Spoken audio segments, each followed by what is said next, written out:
Karanlık gecenin en gece saatleri, günleri tarumar ede dururken, ürpertilere yenik ellerin, ayakların, adımların korkunun durduğu yere basar. Kuyusuna kapanınca gözlerin, rüyalarda gezinirsin ey dost. Gökte sana gülümseyen yıldıza çevir alnını. Sevinçlerin şehrin dar sokaklarında, bütün duvar dipleri kahkahalarını düşürür. Yüreğin hurdalar biriktiren saat, tamircilerinin eteklerinde bir usta çağır ey dost. Rüzgarlar gözlerini götürmeden saklı durur bende bir sen.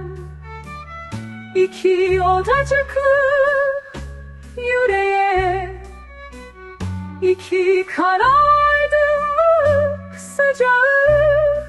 Gelebilseydin keşke, gelebilseydin ey dost. Bir tek Rab elinden tutabilir seni, bir ölümden yücelterek. Yollardaki kirleri süpür, kalbini ibadetgah eyle bize ey dost.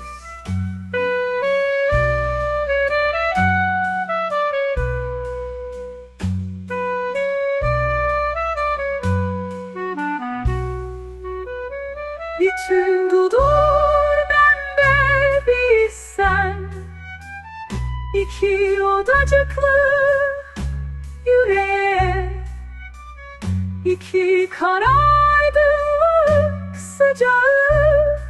Gelebilseydin keşke, gelebilseydin ey dost. Bir tek Rab elinden tutabilir seni, bir ölümden yücelterek. Yollardaki kirleri süpür, kalbini ibadetgah eyle bize ey dost. Bir tek Rab elinden tutabilir seni, bir ölümden yücelterek. Yollardaki kirleri süpür, kalbini ibadetgah eyle bize ey dost.